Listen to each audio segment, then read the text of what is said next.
7వ అధ్యాయము 9వ వచనం. అందరం కూడా కలిసి ఈ యొక్క వచనాన్ని చదువుకుంటాం.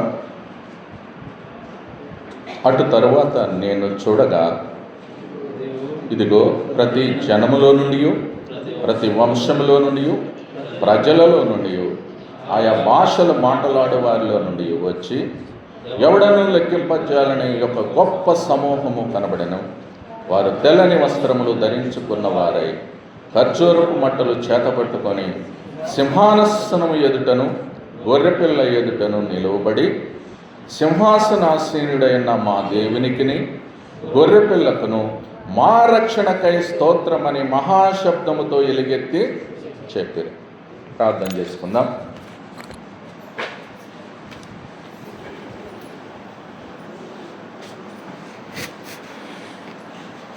ప్రేమ కలిగిన మా పరలోకపు తండ్రి, పరిశుద్ధుడైన దేవ, ఇంతవరకు పాటల ద్వారా నిన్ను స్తుతించి ఆరాధించి మహిమపరచడానికి ఇచ్చిన అవకాశం కొరకు వందనములు.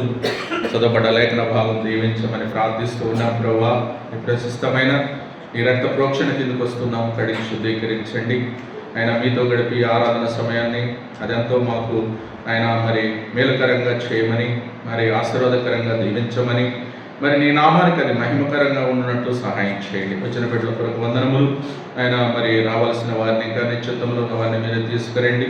ఆయన మరి మా ఆరాధన అంతా కూడా ఆయన ఆత్మతో సత్యముతో నిన్ను ఆరాధించి నిన్ను మహిమపరిచి పూజించడానికి నాకు మాకందరికి కూడా సహాయం చేయమని, ముందున్న సమయాన్ని అంతటిని కూడా మీ చేతులకు అప్పగిస్తూ నిష్ప్రాయమైన దాసు నన్ను కూడా జ్ఞాపకం చేసుకో ప్రభా. ప్రతి ఒక్క మరి అపవిత్రమైన మాటల నుంచి కూడా తప్పించండి. ఏది మరి మాకు అవసరమో నాయన మీరు సమస్తం ఎరిగిన సర్వాధికారివి నాయన పరిశుద్ధాత్మ దేవ, మీరే మాకు సహాయం చేయమని ప్రార్థిస్తూ ముందున్న సమయాన్ని అంతటిని కూడా మీ చేతులకు అప్పగిస్తూ మమ్మల్ని మరి ఎలా ఆరాధన చేయాలో మాకు తెలియదు తండ్రి, మానవులము తండ్రి, మీరే మాకు సహాయం చేయమని యేసు నామమున స్తుతించి ప్రార్థించడి వేడుకొనుచున్నాము తండ్రి, ఆమేన్.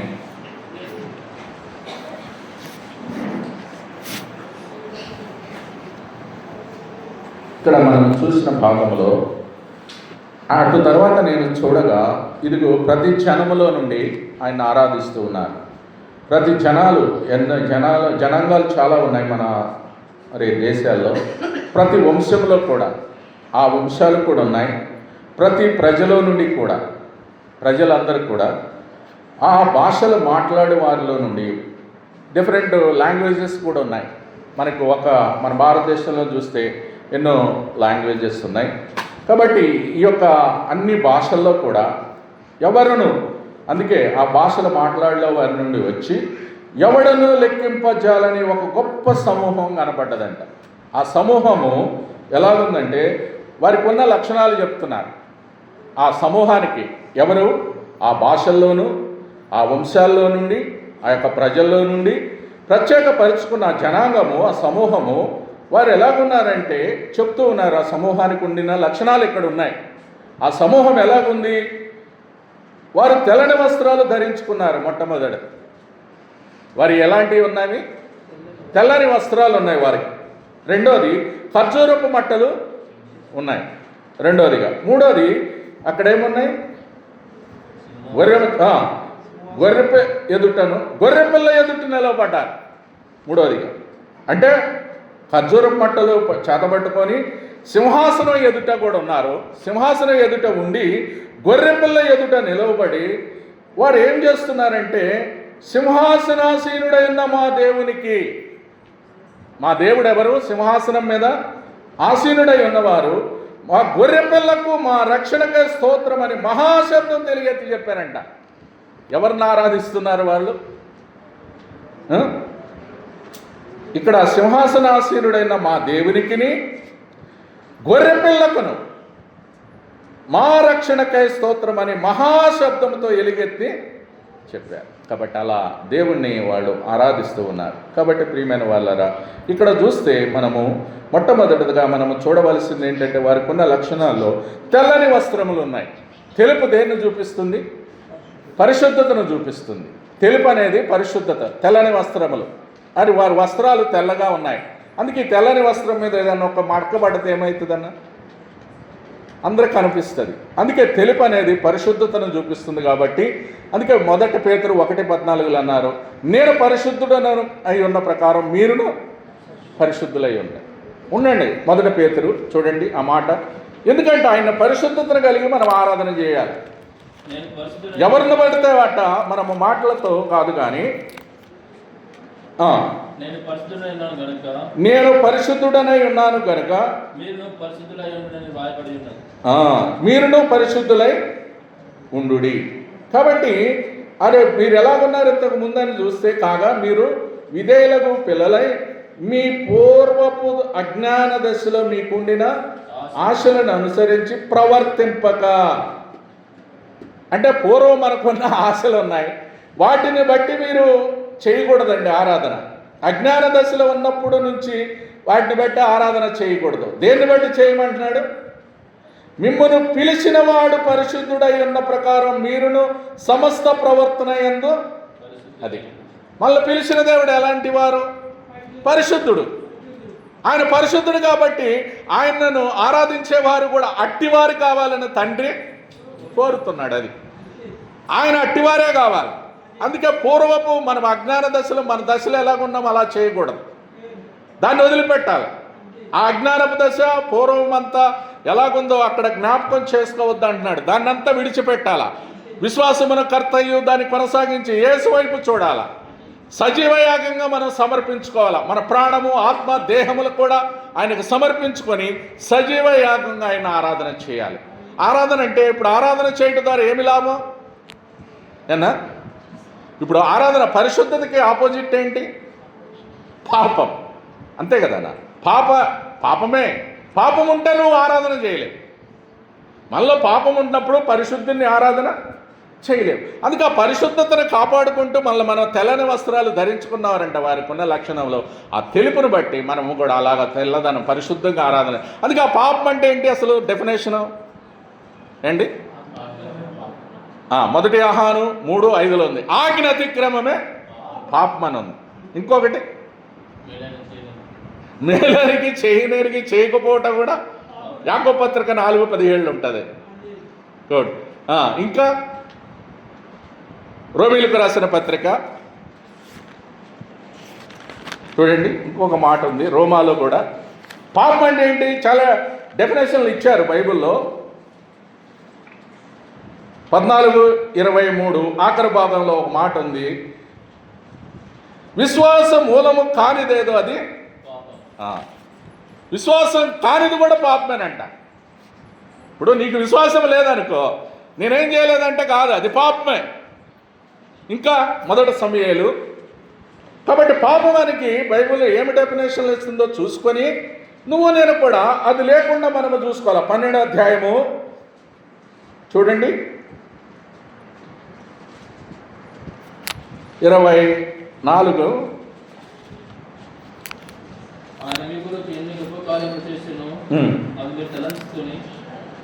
మీరు యెహోవాను భయభక్తులు కలిగి నిష్కపటులై పూర్ణ హృదయంతో ఆయనను సేవించుటకు. 23 అన్న, సారీ. నా మట్టుకు నేను మీ నిమిత్తం ప్రార్థన చేయట మానట వలన యెహోవాకు విరోధముగా. అంటే నువ్వు ప్రార్థన చేయకపోవటం కూడా పాపమే. చూడండి ఎన్ని రకాలు ఉన్నాయి బైబిల్ చెప్తుంది. నువ్వు ఒకరికి నీ చేతనైగా నువ్వు చేయకపోయినా పాపమే అది. రెండోది, విశ్వాసము నీకు లేకపోయినా పాపమే. మూడోది, ఇంకా ప్రార్థన చేయకపోవటం కూడా పాపము. ఇంకా మొదట మీరు చెప్పింది బ్రదర్ అన్నాడు, ఆజ్ఞ అతిక్రమము పాపం. కాబట్టి ఇలాంటి బైబిల్ ఇంకా ఉన్నాయి. నేను అన్నీ గమనం. కానీ ఇలాంటి పాపాన్ని మరి ఎలా చేయాలి? ఇలాంటి పాపంతో నేను ఉంటే ఆ పరిశుద్ధుని అపవిత్రపరిచిన వాళ్ళం అవుతాం. అందుకే ఆరాధనకు వచ్చినప్పుడు మనం ఎలా చేయాలంటే, ఆజ్ఞ అతిక్రమం పాపం అన్నాడు కాబట్టి ఆజ్ఞల్ని పాటించాలి మనం. ఏంటి ఆయన ఆజ్ఞలు? ఎలా ఆరాధన చేయాలి నువ్వు అండి? ద్వితీయోపదేశకాండం. కాబట్టి మనము వ్యర్థమైన ప్రతి మాట ఏది వాడకూడదు ఆరాధనలో. ఆరాధన చేసేటప్పుడు అది దేవునికి ఎంతో మహిమకరంగా ఉండాలి. కానీ ఆరాధన అనేది చాలామంది ఏం చేస్తారంటే 4 భాగాలు ఉంటాయి. ఆరాధనలో స్తుతి ఉంటుంది, ఆరాధనలో కృతజ్ఞతా స్తుతులు ఉంటాయి, ఆరాధనలో ఏముండదు ఇంకా ఏమండి భాగాలు ఉంది ఆరాధన కంబైన్డ్గా. మనం ఇప్పుడు వ్యక్తిగతంగా ఆరాధనకు వచ్చాం. మనం వచ్చింది ఏంది? Personal worship. మన యొక్క ఫెలోషిప్లో ఉన్న ఒక అత్యున్నతమైన ఆశీర్వాదము ఎక్కడా లేనిది దైవజనులకి బయలుపరిచింది మన పితరులకు. వ్యక్తిగతమైన ఆరాధన ఎక్కడా లేదు. మీరు చూడండి, ఏ దేశాల్లో కూడా చేయలేరు. ఆరాధన అంటే కేకలు పెడుతుంటారు, డ్యాన్సులు వేస్తుంటారు, అరుచుకుంటా కేకలేసి మైకులు పెట్టి సౌండ్లు పెట్టి ఆరాధన చేస్తే కేకలేస్తే అది ఆరాధన అనుకుంటారు. అది ఆరాధన కాదు. ఎక్కడుండాలి నీకు ఆరాధన అంటే? ఏంటి ద్వితీయోపదేశకాండం ఎలా నువ్వు చేయాలి? 6:4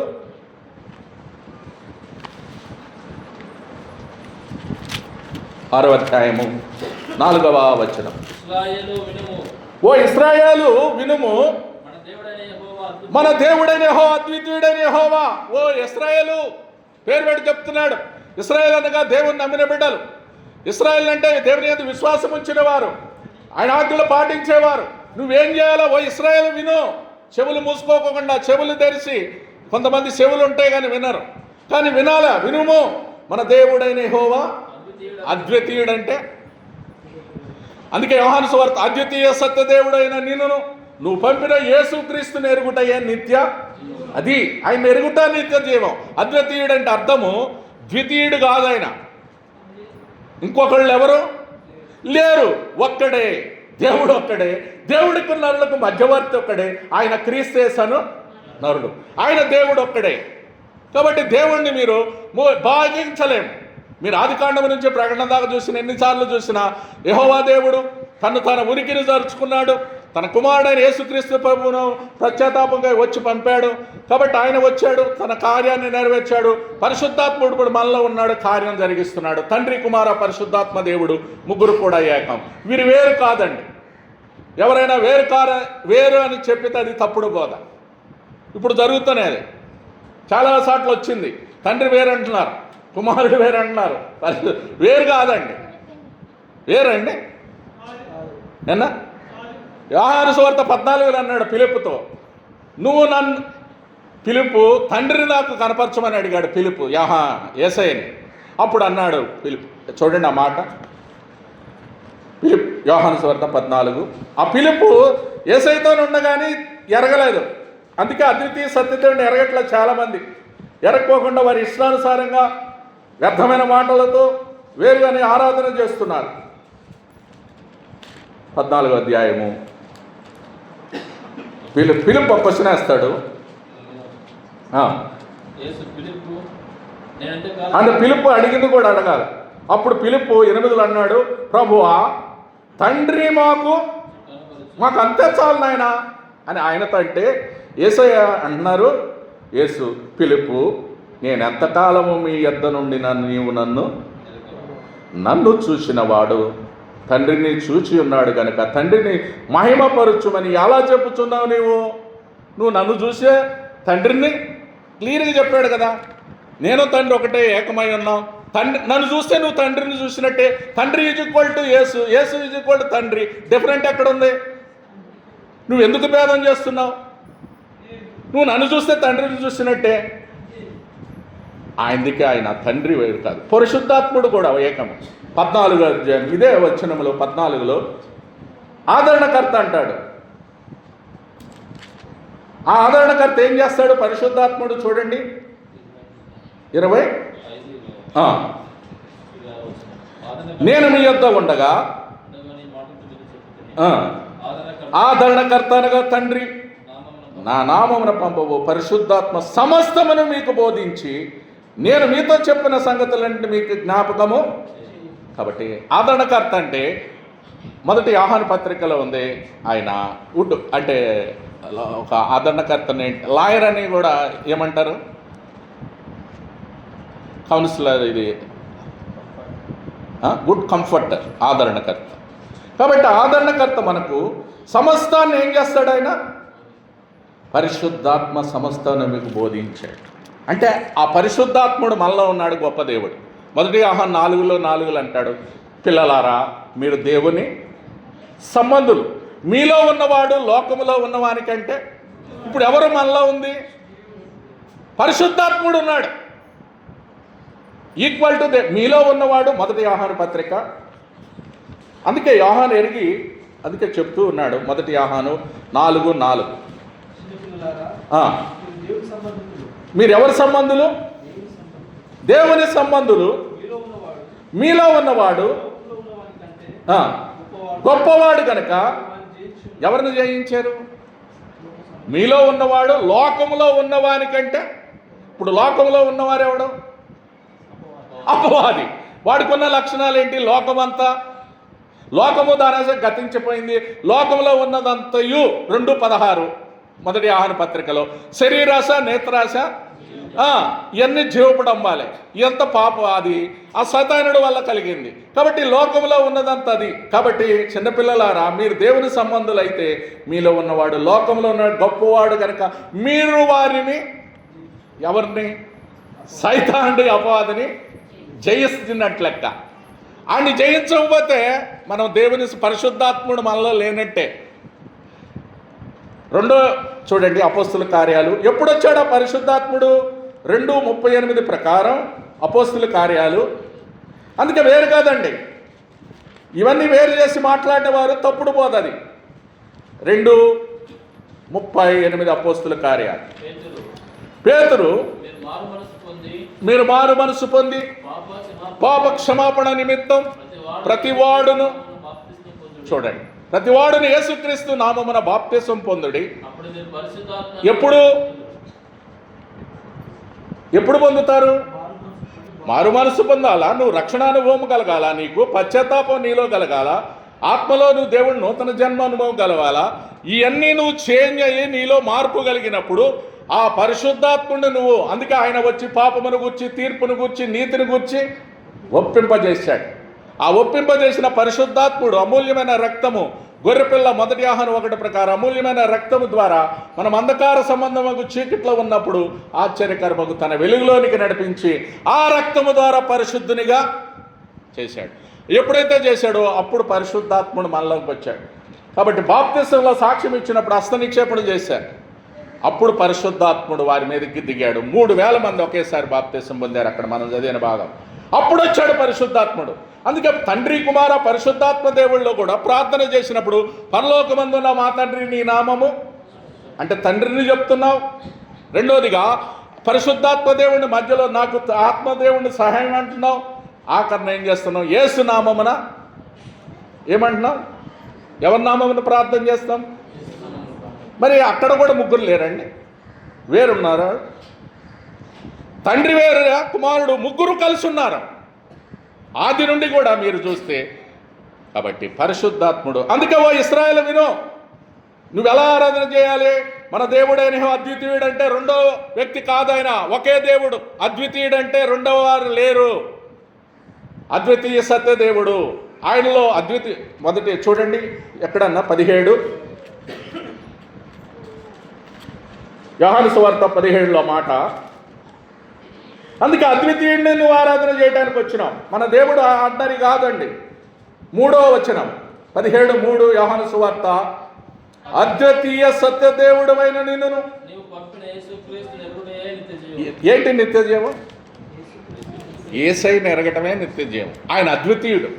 యేసు అనగా రక్షకుడు, పాపములను క్షమించడానికి వచ్చాడు.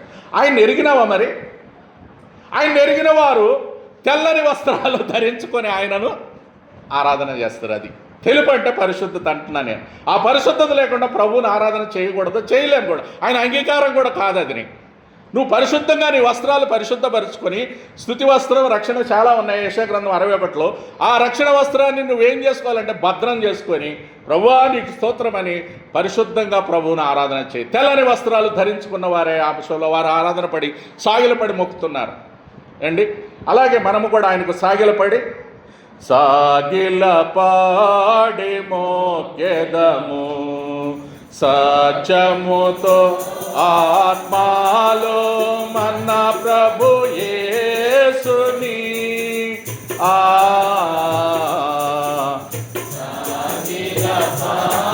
సాగిలపాడి మోకెదము. అందరిలో అతి శ్రేష్ఠుడు మనకందరికీ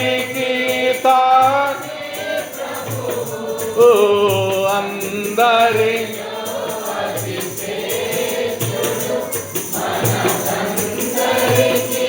తానే ప్రభువు హల్లెలూయకు పాత్రుడు అనుదినము మ్రోకెదము ఆ హల్లెలూయకు పాత్రుడు అనుదినము మ్రోకెదము ఆ సాగిల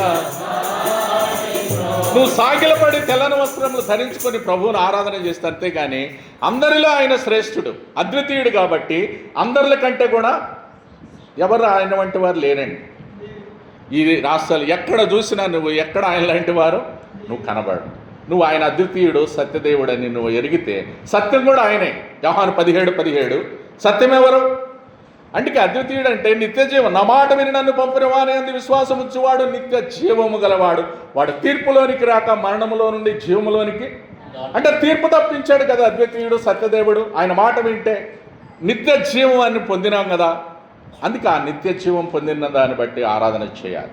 రెండోదిగా సత్యం కూడా ఆయనే. అద్వితీయ సత్యదేవుడు అంటే 17:17 యోహాను సువార్త సత్యమందు వారిని ప్రతిష్ఠ చేయుము. నీ వాక్యమే సత్యం. సత్యం ఎవరు? లోగోస్. ఆది అందు వాక్యం ఉండేన, వాక్యము దేవుడై ఉండేన, ఆ వాక్యమే కృపా సత్య సంపూర్ణుడుగా మన మధ్య. అంటే ఎలా వచ్చాడు? శరీరధారి అయి వచ్చాడు. యోహాను 1:14 ఆ వాక్యమే శరీరధారి అయి మన మధ్య కృపా సత్య సంపూర్ణుడుగా యేసు ప్రభువుకు వచ్చాడు. పాపక్షమాపణ కలగదు. నీ రక్తము, అందరికీ పాపం కావాలంటే ఎడ్లను గొర్రెలను మేకలను చంపుతున్నారు, రక్తాన్ని చిందిస్తున్నారు. కానీ నోరు లేని వాటి వల్ల రక్తము పాపక్షమాపణ కలగదు. ఎలా కలుగుతుంది? అమూల్యమైన రక్తం. అందుకే అక్కడ అంటారు గొర్రెపిల్ల క్రీస్తు రక్తం, వధించబడిన గొర్రెపిల్ల. ఈ గొర్రెపిల్ల ఎవరు? మొదటి యోహాను సువార్త 1:29 ఆ గొర్రెపిల్లని ఏమన్నారు? అందుకే సత్యాన్ని నువ్వు ఎరగాల. సత్యాన్ని లేకుండా అసత్యంలో ఉన్నంతకాలం మనము ఆరాధన చేయలేం ప్రియులారా. 1:29 యోహాను సువార్త.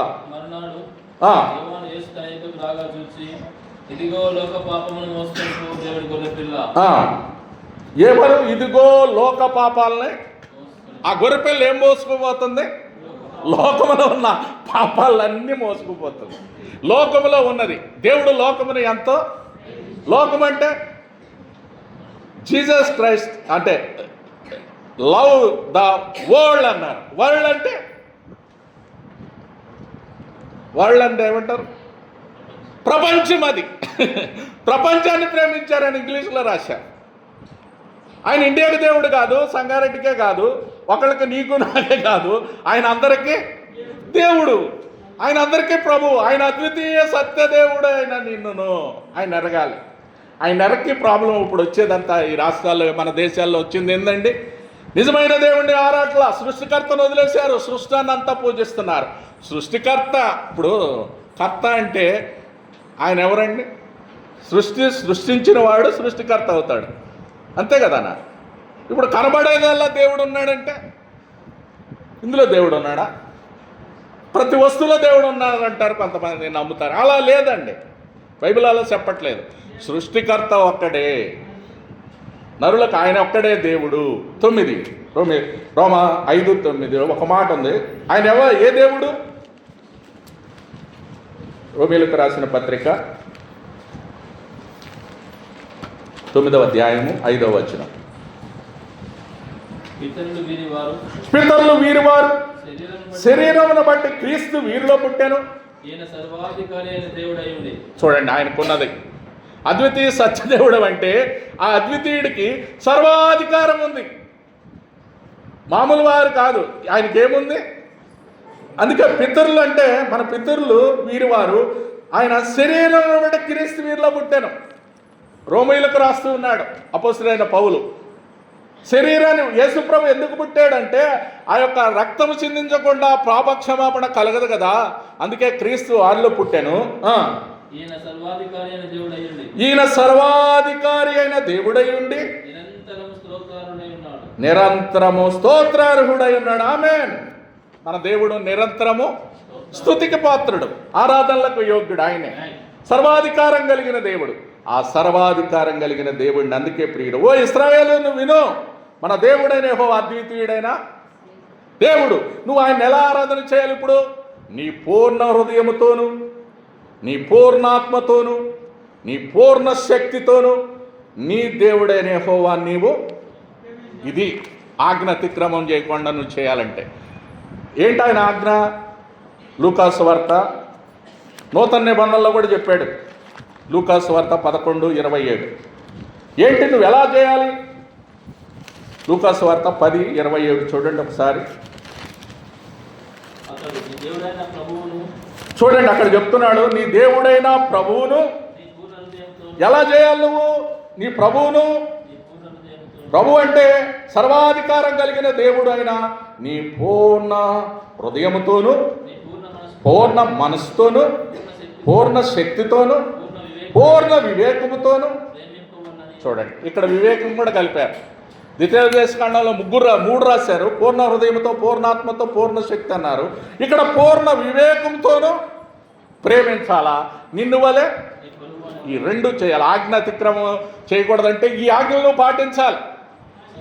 నువ్వు ఆజ్ఞలు పాటిస్తున్నారా? ఏనా నువ్వు ఆరాధన ఎట్ట చేయాలా? నీ పూర్ణ హృదయంతో చేయటం అంటేనండి ఆత్మతో, సత్యముతో.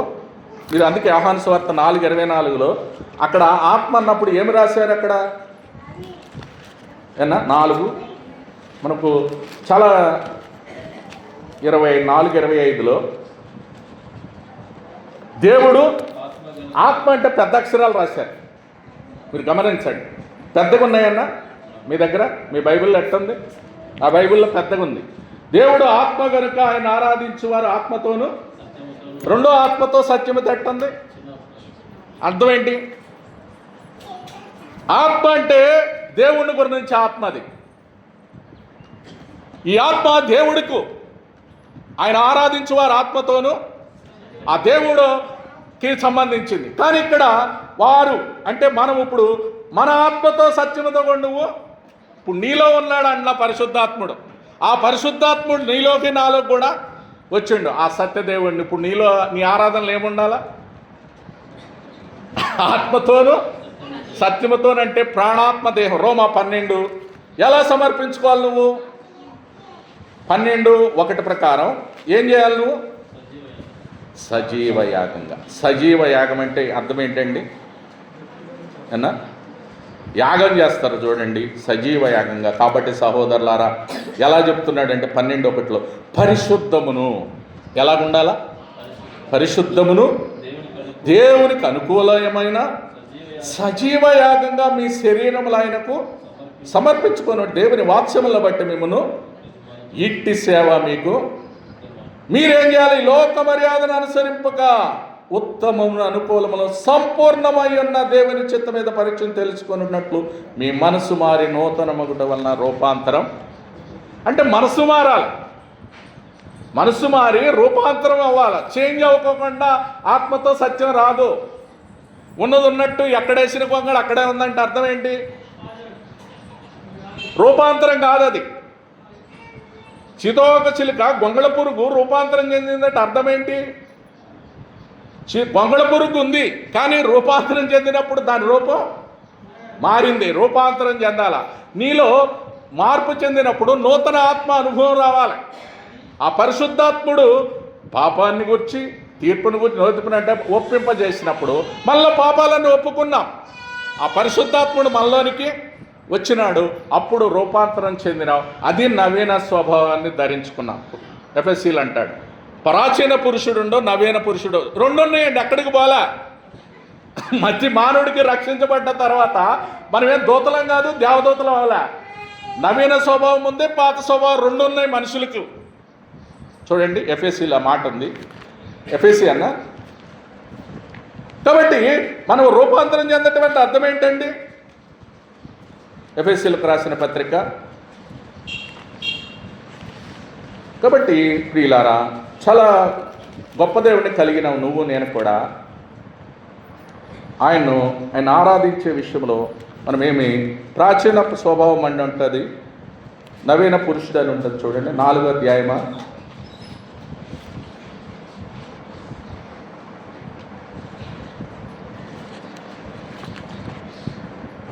4:22. కావున మునుపటి ప్రవర్తన విషయంలోనైతే మోసకరమైన దురాశ వల్ల చెడిపోవు మీ ప్రాచీన స్వభావాన్ని, అక్కడ ప్రాచీనం అంటే ఏమి రాశారు అన్న మూల భాషలో, ప్రాచీన పురుషుణ్ణి వదులుకొని మీ చిత్తవృత్తి యందు నూతనపరచబడిన వారై, అంటే ఆయన అంగీకరించి చిత్తవృత్తిలో నూతనపరచబడి రూపాంతరం చెందిన వారమై నీతి యథార్థమైన భక్తి గల వారై దేవుని పోలికగా సృష్టింపబడిన నవీన స్వభావాన్ని ధరించుకుని. నవీన స్వభావము నవీన పురుషుడు అంటే ప్రాచీన పురుషుడిని వదిలిపెట్టాలి. నవీన పురుషుడు మనలోనికి, అది రూపాంతరం చెందటం అంటే. రూపాంతరం చెందడం అంటే నువ్వు ఎలాగుంటావో వస్తున్నావు పోతున్నావు, ఎలాగున్నావు అలా. చేంజ్ ఏమైంది నీలో? నువ్వు ఆరాధనకు వస్తున్నావు, దేవుని నమ్మినామంటున్నావు, లోకంలో ఉన్న ఆరాధనలకి మతాలకి నీకు తేడా ఏంటి అండి? మతం పట్టిండ్రా అంటారు. మతం పడితే తేడా ఏంటి? ఇక్కడ మతం పడితే ఇందులోనే ఉండవసరం లేదు. మతం పడితే ఎక్కడికి వెళ్ళినా మంచిగా చెప్తుంది. ఏ మతం చెప్పినా మంచే, చెడ్డ అని చెప్పరు. మంచి మతమే, మతాలన్నీ మంచిగా చెప్తాయి. కానీ డిఫరెంట్ ఏంటి అండి? ఇది యేసు చెప్పాను 14:6, నేనే మార్గమును సత్యమును. అది తెలుసుకోవాలి డిఫరెంట్. యేసయ్యలో ఉంది మతము కాదు, నేను ఒక మార్గమని. నేనే మార్గం అన్నాడు, కానీ ఈ మార్గాలు అనలా, అనేక మార్గాలు అనలా. ఆయన దగ్గరకు వచ్చేవారు నేనే మార్గం సత్యము. ఆయన దగ్గరకు వచ్చిన వారు నువ్వు సత్యాన్ని తెలుసుకో, ఆ వాక్యాన్ని తెలుసుకో ఆయన. అంతేగాని యథార్థంగా ఆ ప్రాచీన పురుషుడిని నీ లోక మర్యాదలను అనుసరించకు. దేవుణ్ణి ఆరాధన చేయాలంటేనండి నువ్వు స్తుతులు కూడా చెల్లించల్లా, కృతజ్ఞతా స్తుతులే చెల్లిస్తారు మ్యాక్సిమం. నేను గమనిస్తాను ఇక్కడికి వచ్చినప్పుడు ఆరాధనలో కృతజ్ఞతా స్తుతులే చెల్లిస్తారు తప్ప దేవుణ్ణి ఆరాధించడం నేను ఎక్కడ ఎక్కువ తక్కువ. ఆరాధన అంటే ఏముండాలి? అందులో ఆత్మతో నీది ఉండాలి, నీకు దేవునికి సంబంధం ఉండాలి తప్ప నువ్వు స్తుతి చెల్లించినందువల్ల ఉపయోగమే. స్తుతి చెల్లించేది ఎందుకు? సృష్టిని గురించి. దేవుడు నీరిచ్చాడు, భూమినిచ్చాడు, ఆకాశం ఇచ్చాడు, సమస్తాన్ని సృజించినాడు. వీటన్నిటి కొరకు నువ్వేం చేయాలా? నాకు మనం బతకడానికి ఇచ్చాడు కాబట్టి దాని కొరకు ఏం చేయాలా? స్తుతి చెల్లించాలా. దానికి స్తుతి. నీకేదైనా జబ్బు వచ్చింది, రోగం పోయింది, దానికి కృతజ్ఞతాస్తుతి మీటింగ్ పెడతావు, థ్యాంక్స్ గివింగ్ అంటావు. అప్పుడు కృతజ్ఞతాస్తుతులు దానికి చెల్లించు. ఇక్కడికి వచ్చి అదే రోజు చేస్తావు. ఆదివారం కూడా ఇదే చేస్తారు, కృతజ్ఞతాస్తుతులు దీనికే చెల్లిస్తారు, ఆరాధన దీనికే. కానీ ఆయన వచ్చిన ఉద్దేశం వేరు కదా. యేసయ్య ఎందుకు వచ్చాడు ఈ లోకానికి? పాపమును గురించి, తీర్పును గురించి, నీతిని గురించి. ఆయన పాపాన్ని గురించి ఒప్పింపు చేయడానికి వస్తే నువ్వు ఎందుకు అది చేస్తావు? పాపాన్ని మరి నీళ్ళు ఒప్పుకున్నావు, పాపాన్ని గురించి. అందుకే పాపం ఉందా? ఇంకా పాపం ఉన్నంతకాలం పరిశుద్ధత రాదండి. అందుకే నేను చెప్తున్నా, అక్కడ పరిశుద్ధత ఉంది, శాపం ఉంది, పరలోకం. నీకేది కావాలి? నువ్వు పాపంలో ఉన్నంతకాలం, విశ్వాసము నువ్వు పెట్టనంతకాలం పాపమే అది. నువ్వు ప్రార్థన చేయకపోవటం పాపమే. కాబట్టి నువ్వు ఆజ్ఞ అతిక్రమించిన పాపమే అది. అర్థమైందండి? నువ్వు మేలు చేయకపోవటం పాపమే. ఇన్ని పాపాలు పెట్టుకొని పాపంలో పెట్టి నేను పాపం రక్షణ పరిశుద్ధుడినంటే ఎట్టగాను? ఎలాగైనా పరిశుద్ధుడివి నన్ను పరిశుద్ధుడు అయ్యావాను? అయితే దాన్ని బట్టి ఆరాధన చేయి, నా పూర్ణ హృదయంతో చేయి. ఈ హృదయం కఠినం చేసుకోమాక. ఇప్పుడు నువ్వు కఠినం చేసుకున్నా నీకు నష్టపోయేది నువ్వే, నేను నష్టపోతా. హృదయాన్ని కఠినం చేసుకోకూడదు. దేవుని సన్నిధికి వచ్చినప్పుడు హృదయం అన్నిటికంటే మోసకరమైనది, ఘోరమైన వ్యాధి గలది. దానిలో జబ్బు ఉంది, పాపం అనే జబ్బు ఉంది. ఆ పాపం అనే జబ్బు ఉన్నంతకాలం, మోసకరమైన ఉన్నంతకాలం నువ్వు దేవుణ్ణి ఆరాధన చేయలేవు. ప్రియమైన వాళ్ళారా, ఆ మోసాన్ని తీసివేయి. అరికాల నుంచి తలదాకా కొంచెం కూడా స్వస్థత లేదు మానవుడికి. ఎక్కడ చూసినా దెబ్బలు, గాయాలు, పచ్చిపుండ్లే. ఎక్కడ చూసినా అరికాల దాకా కొంచెం కూడా లేదు. మరి ఎలా స్వస్థత వచ్చింది? ఎవరి వల్ల స్వస్థత వచ్చింది నీకు? యెషయా గ్రంథం 53 ఎందుకంటే ప్రియులారా, చాలా గంభీరమైన సమయం. నీ రక్షణ కొరకు నువ్వు స్తోత్రం చెల్లించాలంటే నువ్వు పాపములో ఉండి ఎంతకాలం చెల్లిస్తావు అండి? యెషయా గ్రంథం 53. ఎలా స్వస్థత కలిగింది నీకు? అడిగిందా స్వస్థత నీకు? ఆ స్వస్థత పోయిందా? 53:5 చూడండి. మన అతిక్రమ క్రియలను బట్టి ఇతడు గాయపడుతూ ఎందుకు ఆయన ఏం చేసినాడంటే 53:5లో అందరు చదువుతాం ఆ మాట, చాలా ప్రశస్తమైంది. చదవండి. మన అతిక్రమ క్రియలను బట్టి అతడు, మన దోషములను బట్టి అలగాట, మన సమాధానార్థమైన శిక్ష అతడు పొందిన దెబ్బల చేత మనకు ఎలా కలుగుతుంది స్వస్థత? ఆయన దెబ్బల చేత, ఆయన రక్తం వల్ల. ఆ రక్తం అమూల్యమైనది. ఆ గొర్రెపిల్ల క్రీస్తు రక్తాన్ని మనకు వధించబడ్డది. ఆ రక్తం వల్ల. అందుకే ఒక పాట, చాలా శ్రేష్టమైన పాట ఉంది. మన అతిక్రమముల కొరకు, మన అతిక్రమముల కొరకు, మన దోషముల కొరకు, మన అతిక్రమముల కొరకు, మన దోషముల కొరకు, మన నాదుడు శిక్షనుందే, మన నాదుడు శిక్షనుందే, మనకు స్వస్థత కలిగే, మన నాదుడు శిక్షనుందే, మనకు స్వస్థత కలిగే, మనకై యేసు మరణించే, మన పాపముల కొరకై నిత్య జీవమునిచుటకే, సచుండు సజీవుడాయే, నిత్య జీవము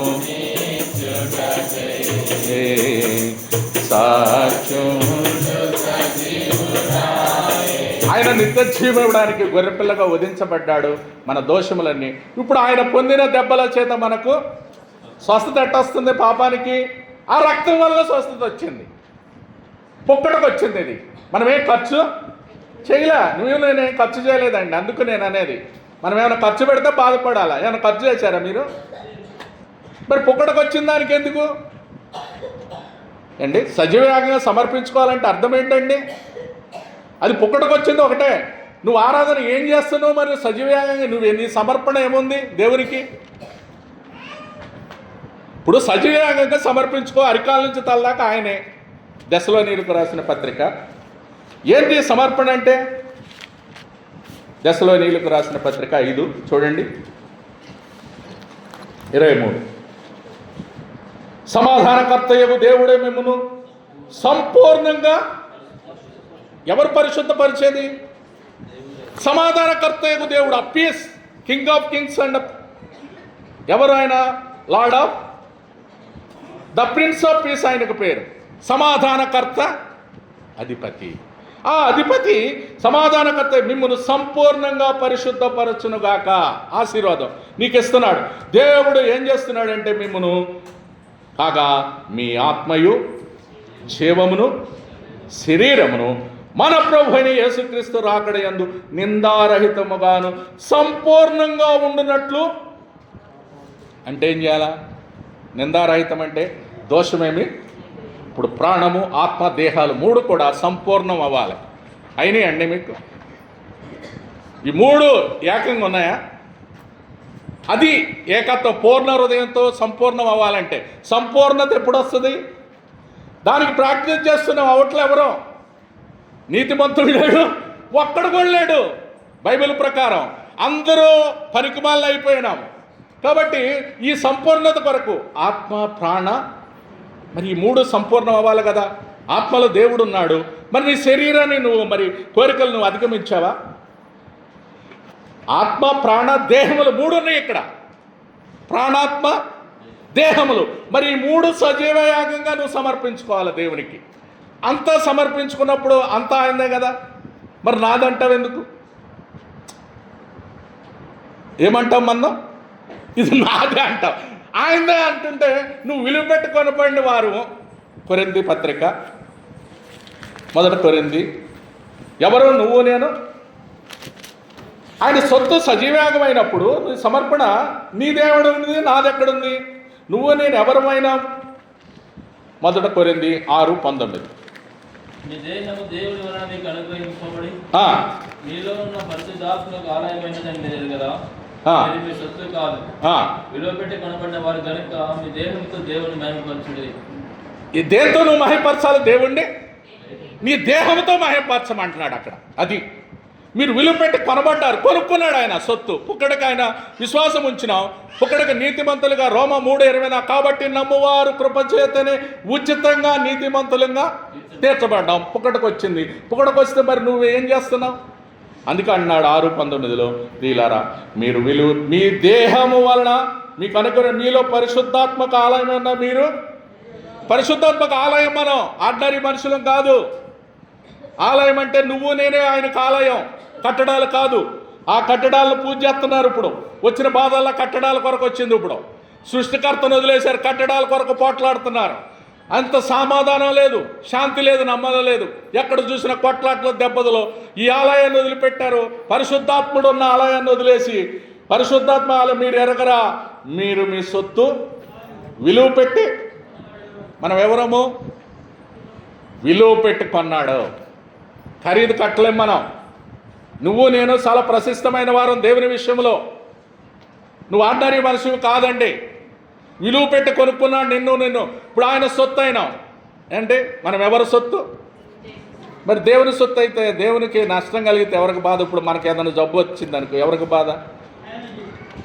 ఆయన సొత్తు అయినాం కదా. మరి ఇప్పుడు నా తండ్రికి నాకు మనడు ఉన్నాడండి, నా బిడ్డే, ఆడికి జబ్బు వస్తే నాకు బాధ కాదా? వాడి కొరకు ఏదైనా నేను సాక్రిఫైస్ చేస్తా. మరి నా తండ్రి పరలోకపు తండ్రి, నువ్వు ఆయన బిడ్డవైతే కదా, నువ్వు సొత్తు అయితే ఇప్పుడు నీ దేహముతో ఆయన ఏం చేయాలా? మహిమపరచాల్సింది దేహముతో. నీకు ఇచ్చిన దాన్ని అంతటితో, సమస్తాన్ని ప్రాణ ఆత్మదేహములతో సంపూర్ణంగా నువ్వు ఆయన మహిమపరచాలి. అందుకు సజీవయాగంగా తెల్లని వస్త్రాల గురించే చెప్పాను నేను ఇప్పుడు దాకా. కాబట్టి మనకు ఉండవలసిన క్వాలిటీ ఏంటంటే తెల్లని ఆ వస్త్రాలు. మరి నీకుందా తెల్లని వస్త్రం? ఉంటే ఆ తెల్లని పరిశుద్ధతను బట్టి నువ్వు ప్రభువును ఆరాధించు. ఎందుకంటే ప్రియులారా, ఇంకా చాలా నేను ఇప్పుడు చెప్పలేనండి. ఖర్జూరం మట్ల అంటే పచ్చదనం, పచ్చదనాన్ని చూపిస్తుంది. నీలో నాలో ఏముండాలి? ఆ పచ్చదనం ఉండాలా. అంటే అభివృద్ధి చెందిన లైఫ్ను చూపిస్తుంది. నాశనం అయ్యేది కాదు.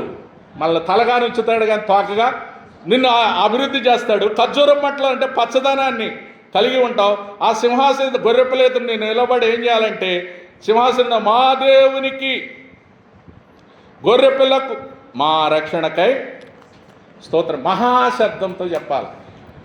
ఎందుకు ఇచ్చాడు రక్షణ? ఆ రక్షణ చాలా రకాలు ఉంది. కాబట్టి ప్రియులారా, రక్షణ అనేది గొప్పది. గొప్ప రక్షణ ఇచ్చాడు. ఆ రక్షణ బట్టి మనము రక్షించబడ్డాం ప్రియులారా. ఆ రక్షణ కొరకు మనం ఏం చెల్లించినా తక్కువే. కాబట్టి ఆ రక్షణ గొప్ప రక్షణ అంటాడు హెబ్రీ 2:3. ఆ రక్షణ సంపూర్ణం అంటాడు. నిత్య రక్షణ చాలా ఉన్నాయి. కాబట్టి ఆ రక్షణ మరి అనుభవం నీకుంటే ఆత్మతో సత్యముతో నువ్వు నేను ఆరాధించి, అందుకే అంటాడు 6:18 పాపము నుండి నన్ను విడిపించి నీతికి దాసులుగా చేసావు. అందుకు నీకు స్తోత్రం. ఎందుకు నువ్వు స్తుతించాలి? ఆరాధన అంటే పాపము నుండి విడిపించావు కదా, నీతికి నన్ను దాసులుగా చేసినావు కదా. అందుకు చెప్పనా శక్యమును గూర్చి, ఆయన వరమును గూర్చి రోమా 2 అంటే కొరింథీ 9:15 ఆయన చెప్పనా శక్యముగా వరాన్ని ఇచ్చాడు. కృపావరాలు నానా విధాలు. అందుకు నువ్వు స్తోత్రం చేయి. ఆ గొప్ప దేవుని స్తోత్రం చేయడానికి నానా రకాలు ఉన్నాయి. సాగిలపడి ఆయన మొక్కి ఆ విధంగా ప్రభువుని మనము ఆరాధన చేస్తాం పరిశుద్ధాత్మ కలిగి. రండి.